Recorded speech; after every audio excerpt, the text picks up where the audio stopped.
quieting the mind and getting into that space where there is no thinking about the next mile or the next step or cramps or pains or whatever, and just being able just to be quiet and to be in a state of peace. That's where the real magic happens in terms of our energetic being and being able to be grounded, being able to be present, and to be able to pull that then into our everyday lives. That's where the real magic happens. And what I've kind of leaning into is my own definition of what conscious awareness is, which is it is that little magical present moment between stimulus and response. It's that split second between when you get some kind of input and then how do you respond to it? And that can be an interaction with another human being. It can also be just the reaction to what's going on in nature, for example. Yeah. So let me riff on that a bit, and then Sure. we'll bounce it back to you, because you used the key buzzword that I heard was that split second. Right. And so I want to tie this a little into hardware in terms of neurologic features. And my meditation background comes from Zen. I lived in Nagoya, Japan for 5 years as a young man in my early 20s, studied martial arts, studied shiatsu, which is 5-element meridian therapy. For years and years I did these, and also was very much interested. I had a true taste of Zen there, not in myself, but in some of these folks that I associated with. And there was an old Zen monk, if anyone wants to Google, by the name of Takuan Soho, S-O-H-O, first, that's the family name, Takuan.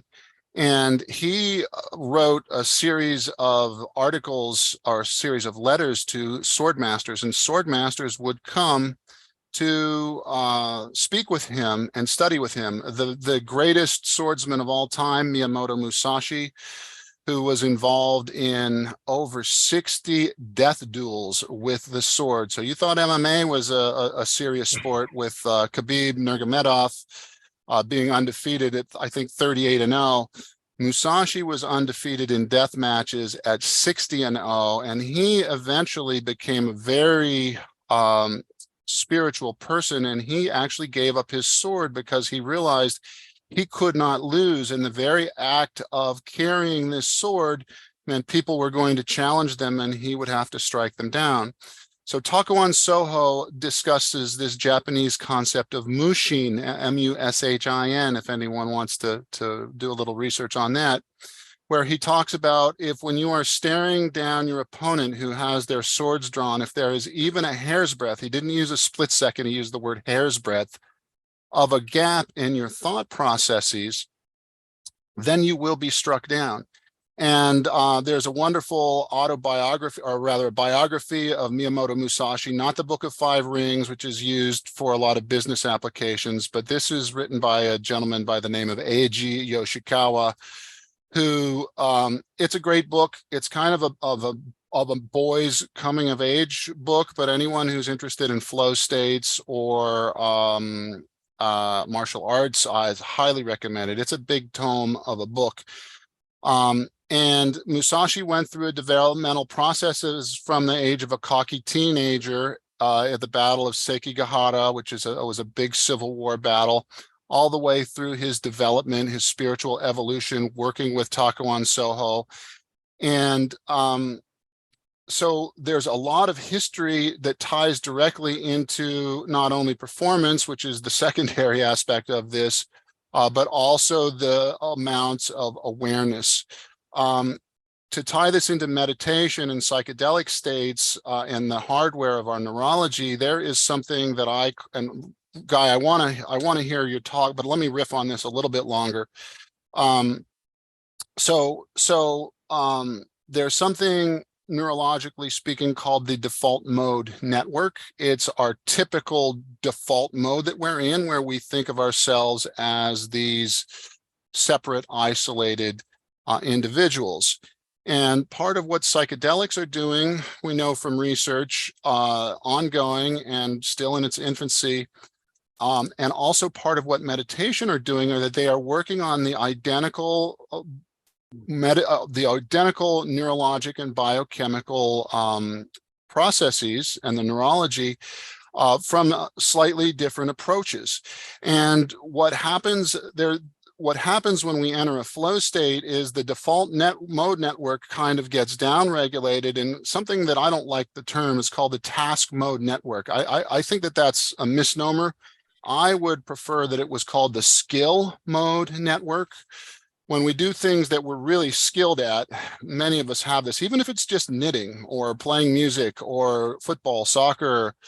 I'm thinking of this from a guy's perspective. So things that I have done neurologically, that I have a lot of experience in, my nervous system has developed skill to.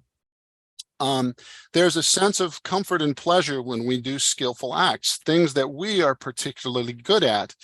And the default mode network is associated with this really limited definition of self, of who I am. But when we get into a flow state, laughter is a flow state, singing in the car is a flow state, singing in the shower is a flow state, dancing can be a flow state. When we enter these flow states, we get this decrease of the sense of ourselves as an individual. It just disappears. Surfing for me is the high art of that. Not that I practice the high art, but that I really personally get into those states for seconds at a time.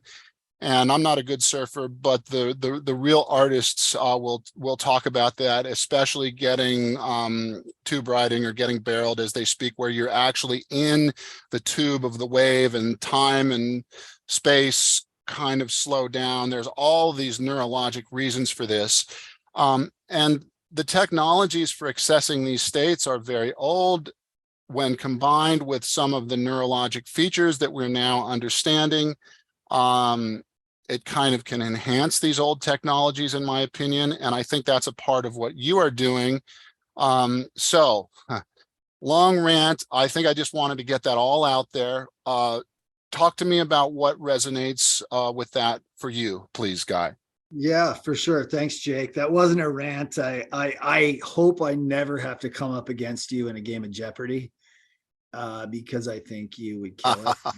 It's Jeopardy is about memory, and my memory is, it's actually pretty good, but this is about something that is different. I could just see you with like, $40,000 and I've got like negative $11,000. I don't want to ever go there. But no, for sure. So, default mode network, of course, there's a lot of talk with that in the psychedelic space because of these medicines' ability to quiet that place, just like meditation does. Like you said, they've done studies, they've done brain scans of both psychedelics and meditation. Those brain scans look pretty damn close. Same pathways. Yeah, exactly. And to your point about flow states, which I really love too, because flow states are states of being present. They are states of being in the present moment. Again, that's where the magic happens. And that magic can take the form of, surfing the most, flawlessly on a beautiful wave that comes in. It can be art where you're just flowing with art, or it could be writing, painting, whatever your medium is. And that flow where there's no self-critic, you're just letting it all go.